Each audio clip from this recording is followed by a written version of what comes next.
All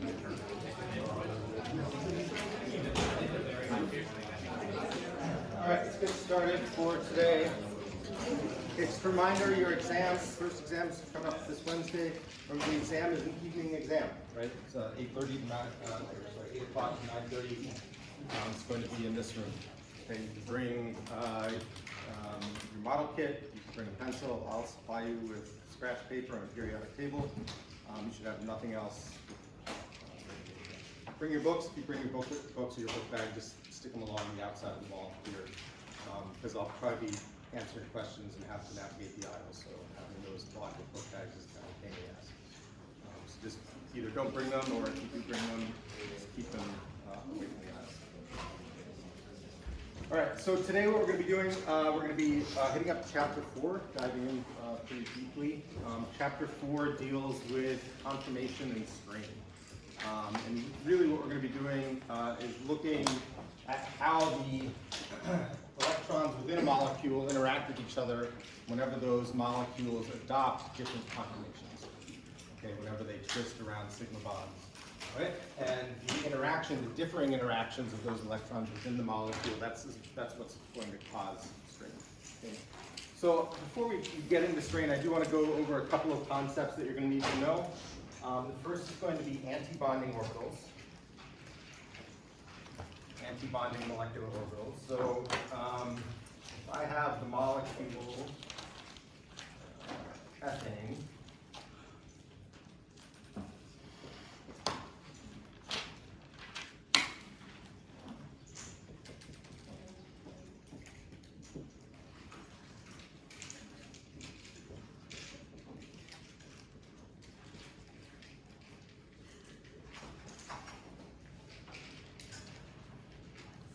there's the molecule ethane. Hopefully everybody can look at this and hold their model in front of their face and put their model in this conformation. Right? So you can see this hydrogen, this carbon, and this hydrogen are all in one plane, right? They're all in the plane of the board. Okay? And then the hydrogens with the wedges are coming out towards you, right? And the hydrogens with the hatches are going back into the board. Okay, so you can see the way that I've drawn this, I have a hydrogen on the bottom side of the molecule on the plane, right, and the hydrogen in the right top of the plane. Okay. Anti-bonding orbitals. So we've talked about bonding orbitals, or molecular orbitals, all right? And so we know that there is a sigma bonding orbital between these two carbons. Right? So that's where, when we talk about the bond, right, that's where the electrons in that bond exist. Right? 95% of the time, right, we're guaranteed to find them somewhere within that space. Okay, what orbitals contribute to the formation of this sigma bond? Remember, the sigma bond's a molecular orbital. What atomic orbitals?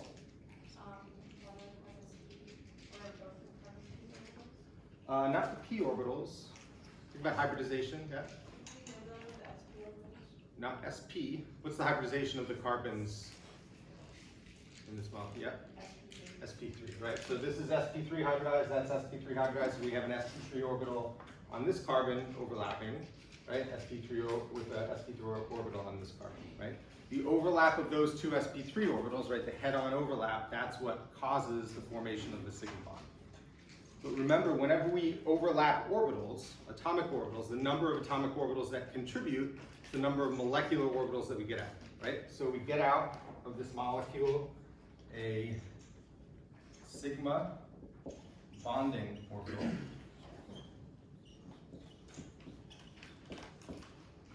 Right, but if you think back to your model of hydrogen, remember there's also an anti-bonding orbital. And in sigma bonds, those anti-bonding orbitals are just on the outside of the sigma bond. Right? I'm going to color one in to show that it's the they're combining out of phase. Right? And it's just supposed to represent if there were electrons in there, right? Those electrons are trying to get as far apart from each other as possible. Right? It's an anti-bond.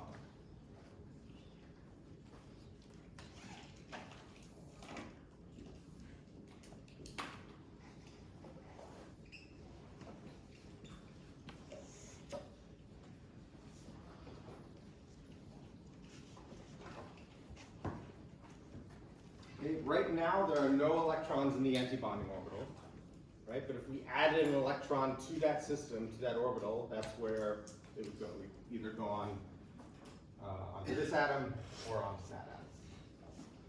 Okay, so antibonding orbitals, sigma antibonding orbitals, are always going to be on the opposite side of the sigma bond, right? So the sigma bond illustrates how those two electrons are being shared, right? The antibonding orbital, sigma antibonding orbital, shows how those two electrons are trying to get away from each other, get as far apart from each other as possible. Okay, questions about this? Okay, we'll be talking about pi antibonding orbitals in a few weeks, right? But right now I just want you to know what sigma antibonding orbitals look like. Every sigma bond, there are going to be antibonding orbitals associated with that sigma bond.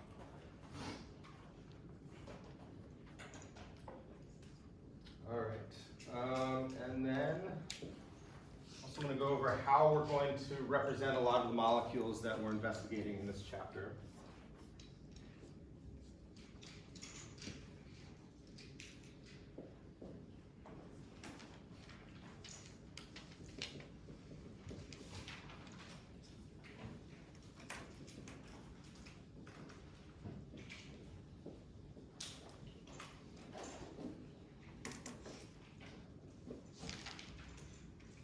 So here's ethane, the way that we would normally represent it as a bond line drawing, all right?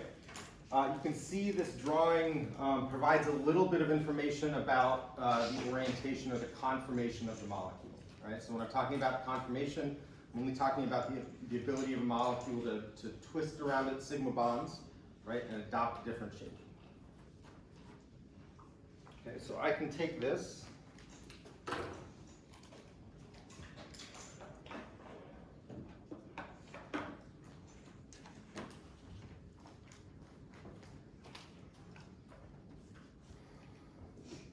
and then hopefully everybody can see how this is what I'm trying to, or this conformation is what I'm trying to show in my drawing, right? This atom, this atom, this atom, and that hydrogen, they're all in one flat plane according to the board, right? And then these two hydrogens are out of plane, those two hydrogens are also out of plane, all right? So this is a specific conformation, all right? But going from, what is the relationship of these atoms with those atoms from this drawing can be a little hard sometimes, okay? So we have a couple other ways of doing it.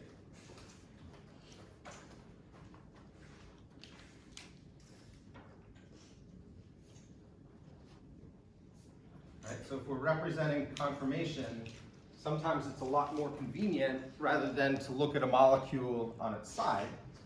Right? If we're investigating the conformation around a sigma bond, right, maybe we should look at the molecule from a different angle. All right, so I'm going to put letters around these hydrogens.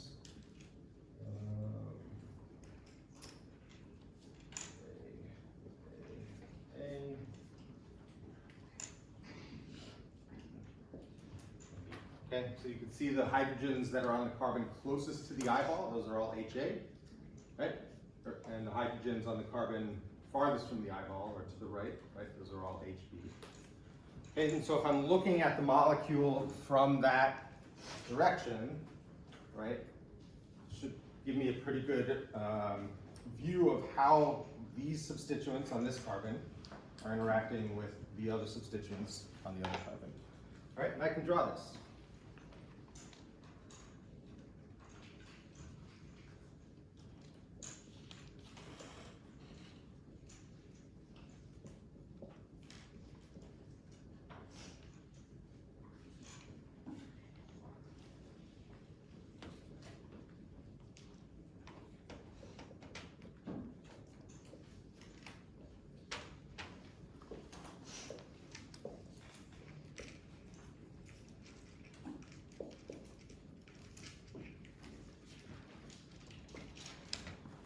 Okay, so all I've done again,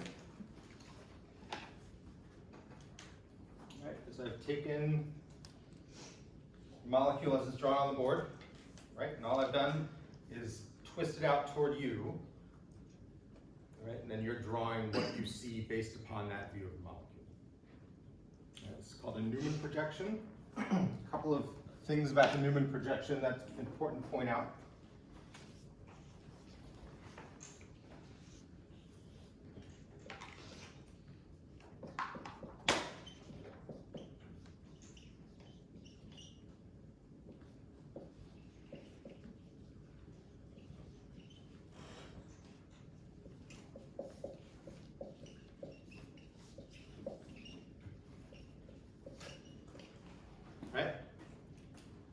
represent the front carbon, we represent that carbon by drawing the bonds to that carbon going all the way to the center.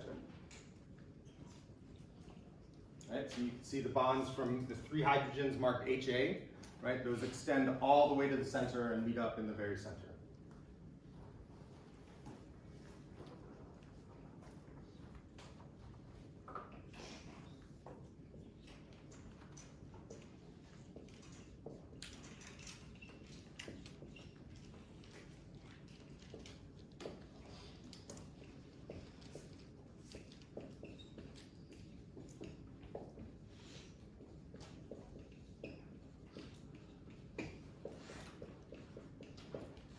In contrast, if we look at the bonds to proton B, to hydrogen B, right, you can see all of those bonds stop at the outside of the circle. Right, so the circle is kind of meant to represent the back carbon, right, or a piece that overlaps the back carbon. Okay, and so we represent those back atoms, those back hydrogens, by stopping those bonds on the outside of the circle. Did you guys do Newman projections last year in ICP? No? Okay. Okay. Any questions about this? No. Okay.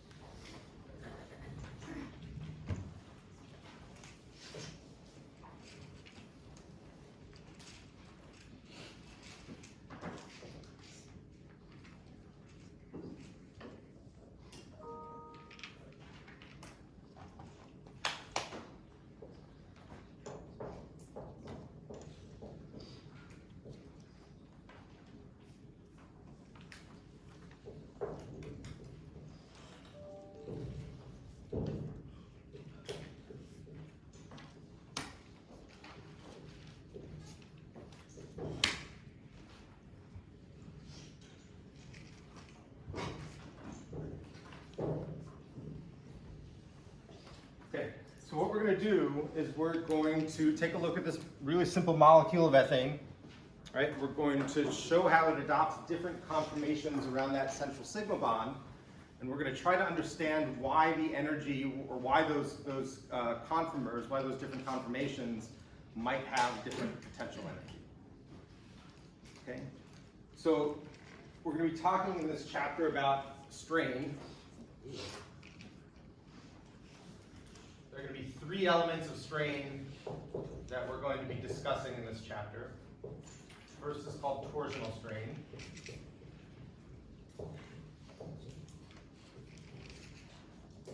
Second is called steric strain. Third is called bond angle strain.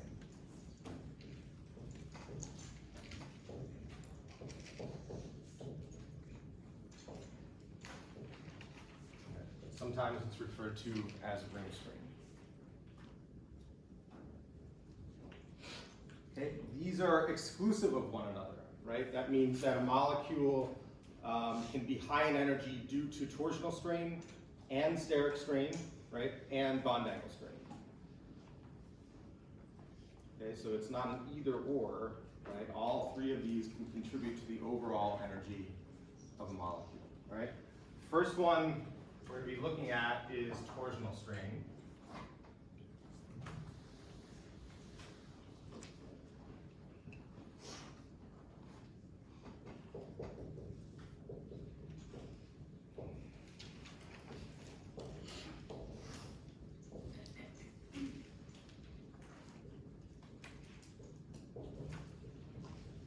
Torsional strain is going to evolve from rotation around a sigma bond, and it specifically refers to the interaction of electrons.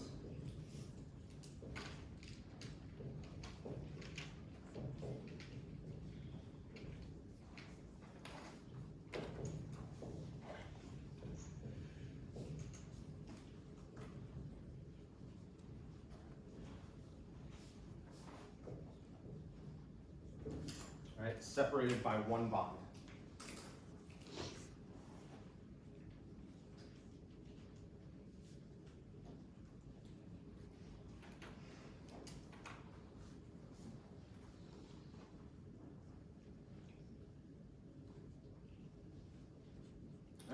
So if you take your molecule of ethane, just hold it up in front of your face, right? Look at it from a Newman perspective, right? And just rotate either the front carbon or the back carbon, right? Hopefully you can see that this molecule can, in theory, right, adopt an infinite number of conformations, right? We can move 0.001 millimeter, right? As we go around this thing, you can understand hopefully how many conformations or different conformations that molecule would have, right? Ethane, however, only has 2 conformers, right? So a conformer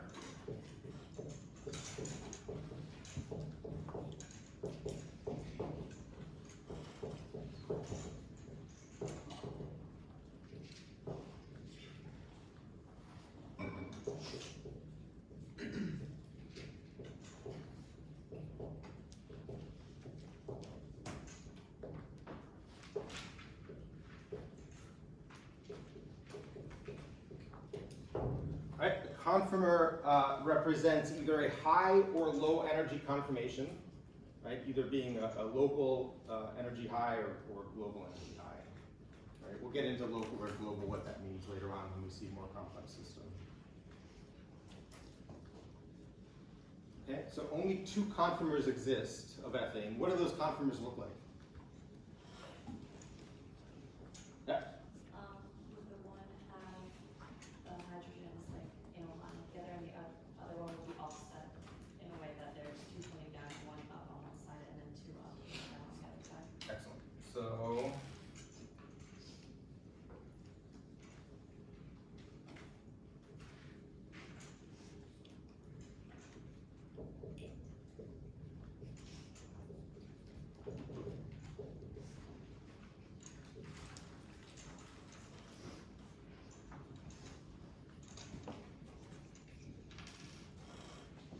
right, one of those we refer to as the staggered conformer.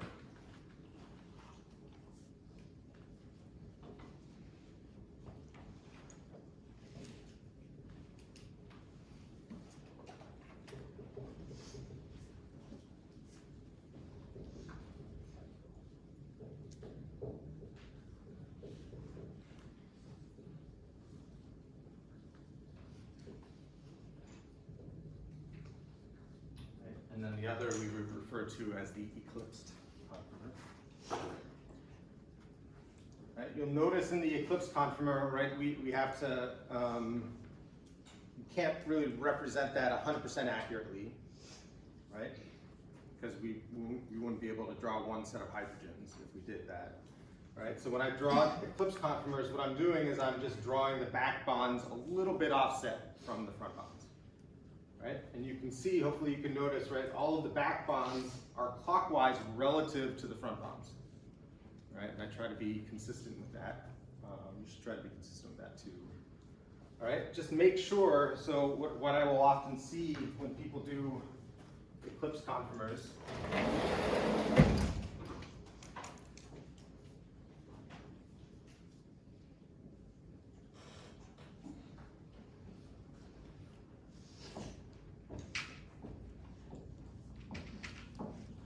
right? So a lot of times when people draw eclipse conformers, when they draw those back bonds, they'll start them in the right place, right? But they'll draw them off the wrong angle, okay? So essentially, the front, if you're drawing an eclipse conformer, the front and back bonds should be parallel, or roughly parallel, right? Maybe just offset a little bit so you can represent both atoms and both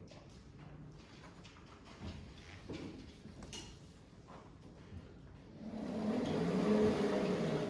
All right, so when we look at these 2 conformers, which is the higher energy conformer?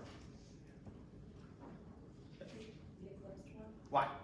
Because your electrons are slightly closer, so they're going to try to repel more and have more energy. Awesome. So really, really important distinction, right? When we're talking about strain, we're not talking about atoms, right?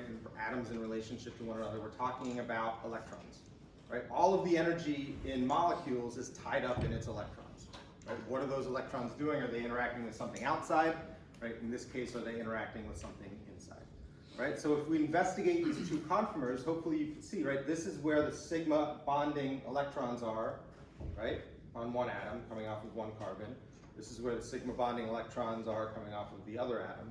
So you can imagine in the eclipse conformation, right? These sigma bonding electrons here on this back hydrogen or on this back bond right, are as close as they can be to these sigma bonding electrons here on this front bond. Right? Because they're both, orbitals filled with negative particles, right? Those orbitals are going to try to escape one another, try to get as far apart from each other as possible. Right now they're as close as they can be, right? But if we just rotate 60 degrees into the staggered conformation, right? Now the electrons in these sigma orbitals are as far apart as they can be from the electrons in those sigma orbitals. All right? So torsional strain in this conformation is minimized, right? Torsional strain in this conformation is maximized. Okay? We're using a really, really simple molecule, ethane, right, to illustrate this torsional strain, what it is, try to explain it. Right, but torsional strain exists in all systems where you're rotating around a central sigma bond. Right, so these could be two carbons attached to a hydroxy group, a deuterium and a chlorine. Right, and back here maybe there's an allyl group, a benzene ring, and another hydrogen. Right, so it doesn't necessarily matter what's attached to those carbons because again, it's not the atoms that are interacting with each other. It's the sigma bonding electrons on this carbon, right, interacting with the sigma bonding electrons on this carbon. Okay? Yeah. If you were looking at a bigger molecule, would you, like, for looking at torsional strain, do you look at each individual bond, or would there be torsional strain for the whole thing? So you're kind of describing the same thing, right? So if you want to understand the torsional strain of the entire system, the entire molecule, you have to look at the torsional strain on each bond. Yeah, and that will give you the overall torsional strain for the molecule. Does that make sense? Yeah. Yeah. Question? Does torsional strain kind of relate to like E and Z? No. So E and Z, so that's a really important distinction. So when we're talking about strain and the topics in this chapter, we're talking about conformation. Right? So conformation, molecules can just twist and bend and adopt different shapes. E and Z isomers are configurational isomers, meaning that in order to go from an E isomer to a Z isomer, we have to break a bond, right? And then we have to remake the bond, right? Conformation, there's no bond breaking, it's just twisting around sigma electrons. Other questions? Yeah? If an eclipse conformer is so much greater energy than a staggered conformer, would you ever even see an eclipse conformer? It's a good question. So what makes you think it's so much greater energy? Just because the electrons are closer together than in a staggered one. Okay, all right. So the difference between these two isomers in energy is just 12 kilojoules per mole. At room temperature, this molecule easily adopts both conformations, right? So even though one is lower energy than the other, right, it's still going to adopt both conformations just because there's enough energy in this room, right? So this is spinning around millions of times per second at room temperature. Okay, so 12 kilojoules per mole is not a big enough barrier to prevent free rotation around that bond. I will say that there are, at any one time, right, there are going to be more molecules in the staggered conformation, right, and fewer molecules in the eclipse conformation at any one time, right? Even though both are easily adopted at room temperature, right, there's going to be more of the lower energy conformers, fewer of the higher energy conformers.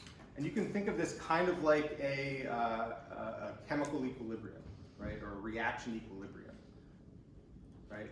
So usually when we present reactions, we show the starting materials and we assume everything goes to the products, right? But in systems where the energy of the products is somewhat close to the energy of the starting materials, right, you're going to have both starting materials and products at the end of that reaction, right? And that's a dynamic equilibrium, meaning that the starting materials, right, are reacting and going to the products at the same time as the products are reacting and reverting to the starting materials, right?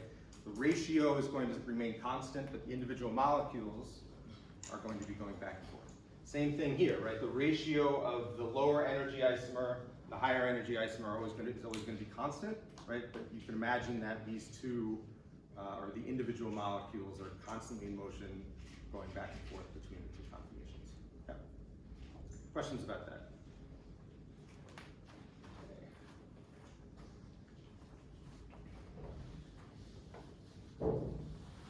So if we put this into an energy diagram, where we map the energy according to the dihedral angle,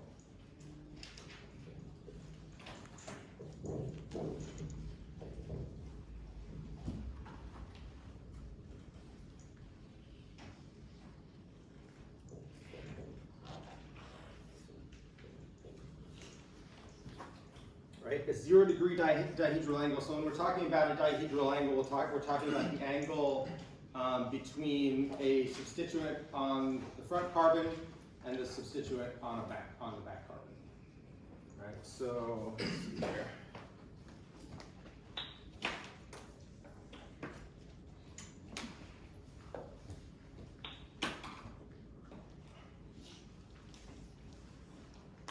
Right, so if you look at just the green substituents, the green hydrogens, right, this would be a 0 degree dihedral angle, 60, 120, 180, 270, and I'm missing one here.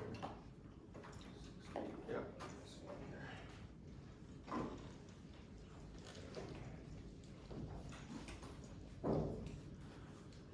40.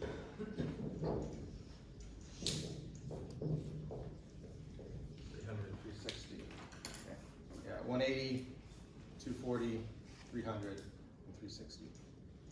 Okay, and so the consequence of that, right, those are the two conformers. At 0 degree dihedral angle, we would expect potential energy to be high, right, or the torsional strain to be at its maximum. And as we move to a 60 degree dihedral angle, right, that's going to be the staggered conformation or staggered conformer. Right, so here the energy is going to be at a minimum. Right, as we move around to 120, it's going to go back up. Right, back down to 180, 240, 300, and 360.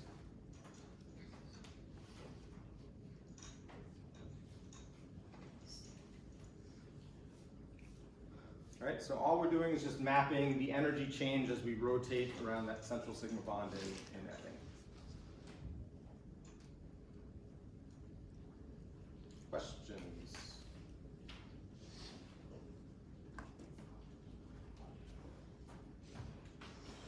Okay, so again, right, interaction of sigma bonding electrons separated by one bond, torsional strain specifically.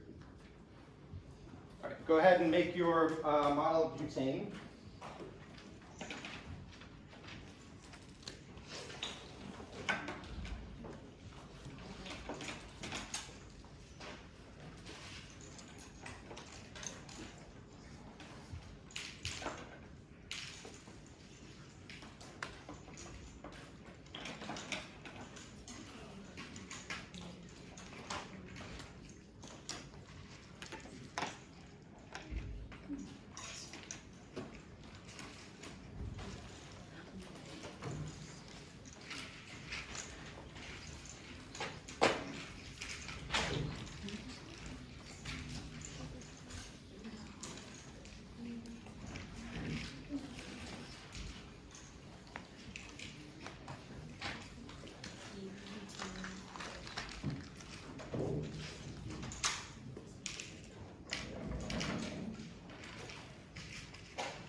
How many people have the model made? Okay, if you have your model made, what I want you to do is draw a Newman projection for this molecule with a 0 degree dihedral angle between the methyl groups. Right, so we're referencing the methyl groups whenever we talk about dihedral angle. So I want you to do 0, let's do 180, and then let's do 300. Right, so draw out Newman projections for each of those conformers, right? Use your model. Okay, so actually use your model in a Newman projection, right? Look at it straight on and draw what you see.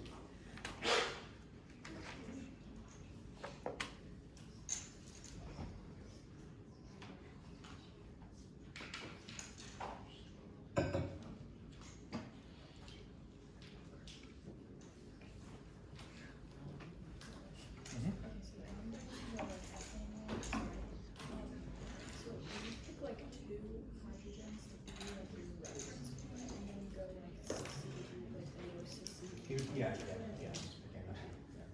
Makes sense? Yes, thank you.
Yes, so take a look at how we drew the conformation.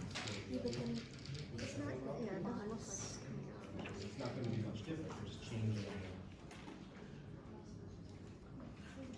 So that, so you're looking down the same line, the only thing that's changing is that these two things are hydrogen. It goes up to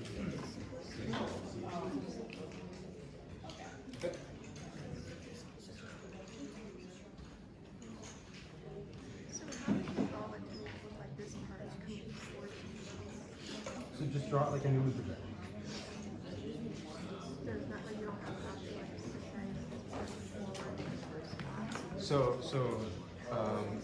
So what you're doing is you're trying to represent down this bond, right? This would be a 0 degree dihedral.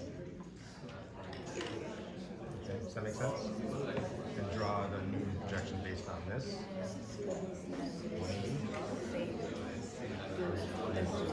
Or 300, what did I say? 300. Okay. So 0 degree is just going to apply to a 0 degree dihedral angle. Now it's 180.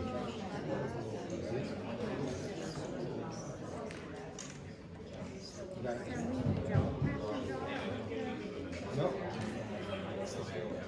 Hey folks, when you draw your Newman projection for butane, it shouldn't look any different than what you drew for methane. All you're doing is replacing a hydrogen on the front with CH3 and a hydrogen on the back with CH3. That's it, right? We're still representing these as Newman projections, right? The bond that you're representing in the Newman projection is looking down bond 2, C2 to C3, right? So if I drew ethane,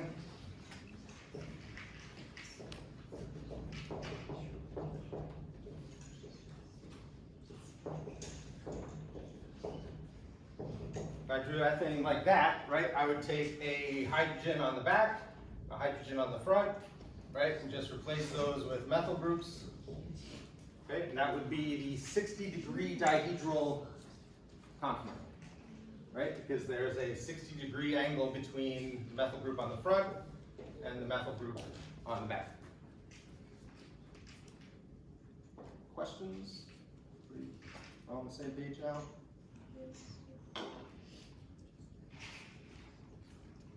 How many people have all three conformers drawn out? time, give some more time.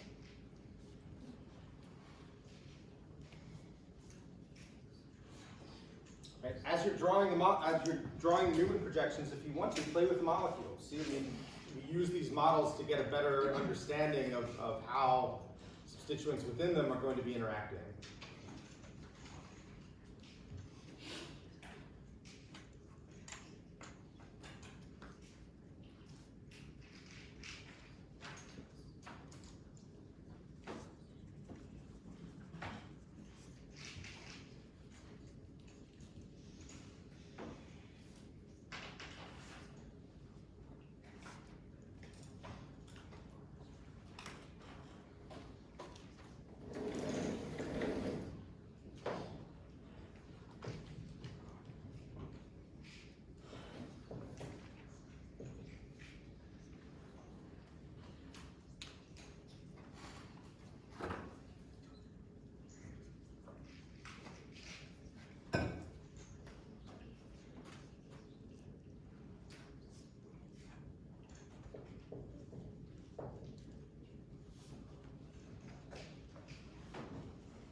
How many people have at least one Newman projection drawn? Okay, good. How many people have two Newman projections drawn? Okay, all right. So we'll move ahead, just don't have too much time. Okay, so when we look at this molecule again, right, when we talk about the dihedral angle, we're referencing the two methyl groups, and we're looking down bond C2 to C3. Okay, 0 degree dihedral would mean that the two methyl groups are eclipsing one another, right? They're pointed in the same direction. Okay, what is torsional strain going to be like in this conformation? Good, it's going to be at its maximum. All right, if we move to the 60 degree dihedral angle, okay, all right, so we're just separating the two methyl groups by 60 degrees, what is torsional strain going to be like? Won't be minimum, but it would be lesser. What's that? It would be lesser, but not minimum. It would be minimum. It would be it would be minimized. Okay, if we move another 60 degrees, what happens to torsional strain? Wouldn't this be more, like, wouldn't this be the minimum? What's that? Wouldn't this be the minimum, this one? All we're doing is talking about torsional strain. We're talking about one specific type of strain, right? We're talking about the interaction of sigma bonding electrons on this atom, right, with the sigma bonding electrons on that atom. What is attached to those sigma bonding electrons? We don't care yet. We'll get into that, and that's going to contribute to the overall strain, right? But just torsional strain, right? So as we go from eclipse, right, it's at its maximum, 60 degrees, minimum, move another 60 degrees, yep, good, maximum, move another 60 degrees, minimum, right? How much energy does that contribute to the system?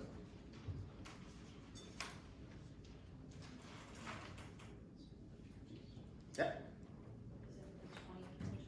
Not 20. Yeah. Is it 12? 12 kilojoules per mole, right? That's what we saw in ethane. So we can use that and say if it's 12 kilojoules in ethane, right? And that comes only from the sigma bonding electrons here and here, right? It should be consistent in other systems as well, right? So torsional strain, maximum, minimum, we can say, right, as we go across this diagram, torsional strain is going to contribute about 12 kilojoules per mole of energy difference between those two isomers, or conformers, right? When we consider other elements of strain, right, now we have two methyl groups that we have to consider, right? Because these two methyl groups are big balloons of electrons, right? And those two methyl groups, particularly in the eclipse conformation, 0 degree dihedral angle, those two methyl groups are trying to occupy the same space. right? So all of those sigma bonding electrons in this methyl group, right, trying to clash with the sigma bonding electrons in this other methyl group, right? The farther those methyl groups are away from each other, the lower the steric strain. Okay, so this is one type of steric strain. There are several different flavors of steric strain. But on its basic level, steric strain is just an interaction of groups within one molecule, right? And those groups have to be separated by 3 or more bonds. Okay, so you can see I have a methyl group here, a methyl group here, and I have 1, 2, 3 bonds in between them. Okay, so this is, again, different from torsional strain. Torsional strain only describes the interaction of sigma bonding electrons on 2 bonded carbons. Okay, steric strain looks at interactions of electrons beyond those 2 carbons. Okay, so here we have a methyl group that's interacting, and as we rotate that methyl group around, right, the steric strain is going to become less and less. Okay, and so what we see in the energy diagram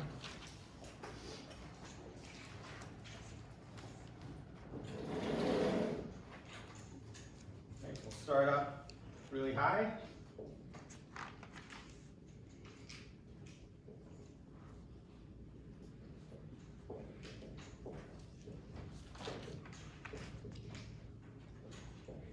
Right, and that's going to be my eclipse conformer. All right, we said as we rotate 60 degrees, okay, that torsional strain is going to be minimized. What about the steric strain? Is that at a minimum? How many people think it's at a minimum, steric strain? How many people think it's at a maximum? Okay, so how many people think somewhere in between? Good, right? Somewhere in between, right? This would be the maximum, this would be the minimum, right? As we move around, it's getting as close as they can be, farther, farther, farther, farther, farther, as far as they can be, right? So at 60 degrees, it's not minimized, but it's certainly going to be less, right? But torsional strain is minimized. Okay, so we'll put our second bar somewhere, say around here.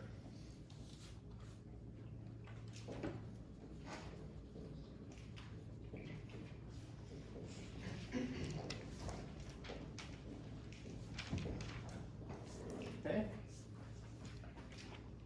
All right, move another 60 degrees, so now we're at 120, right? Torsional strain, what happened to torsional strain? Somebody just say max, please. Max, good. What about steric strain? Good, it's not at a maximum, not at a minimum, somewhere in between, right? So we can say it's steric strain is lower than it was where we started. Right, so this should be lower than where we started as well.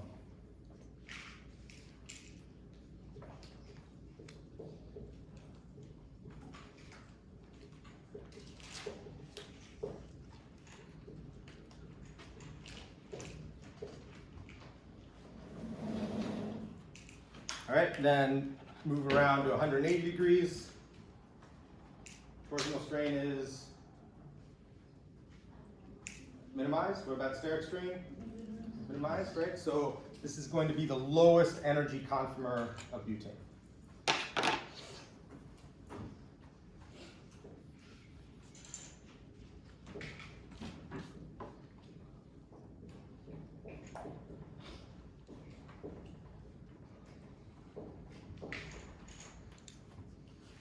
Right? And then as we move up the other side, hopefully everybody can see that these are just mirror images of conformations that we've already adopted, right? So we go to 240, and that's going to mirror what we have here, right? We go to 60, that's going to mirror this staggered conformation, and then back up to 360 or 0, right? It's going to get us to the top. So if we compare this to ethane, right? The energy diagram we drew for ethane, this is going to be different. Ethane was just a constant sine wave, right?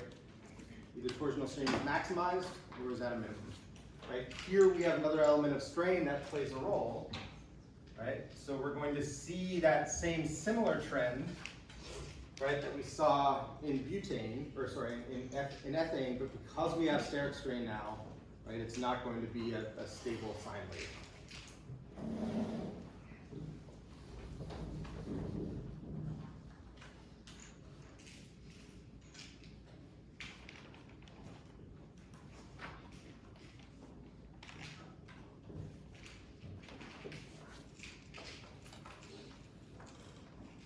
All right, so that's going to be the energy diagram for butane. Yeah, question? So at 60 degrees, the energy is lower because even though the two methyl groups are closer, there's no torsional strength. Yeah, so That's better than at 120 degrees where the methyl groups are probably with their torsional strength. yeah, so what the energy diagram of ethane tells us is that torsional strain contributes about 12 kilojoules of energy, right?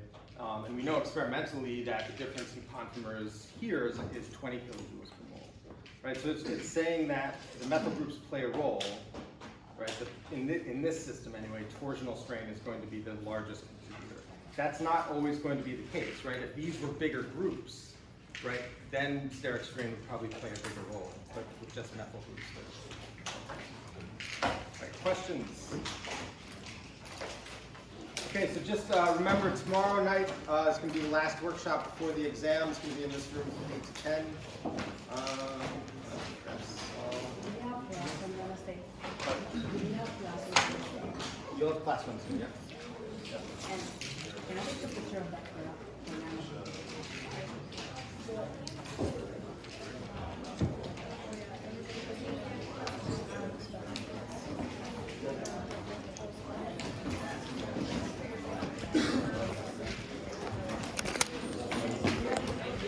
Folks, this energy diagram is in the book.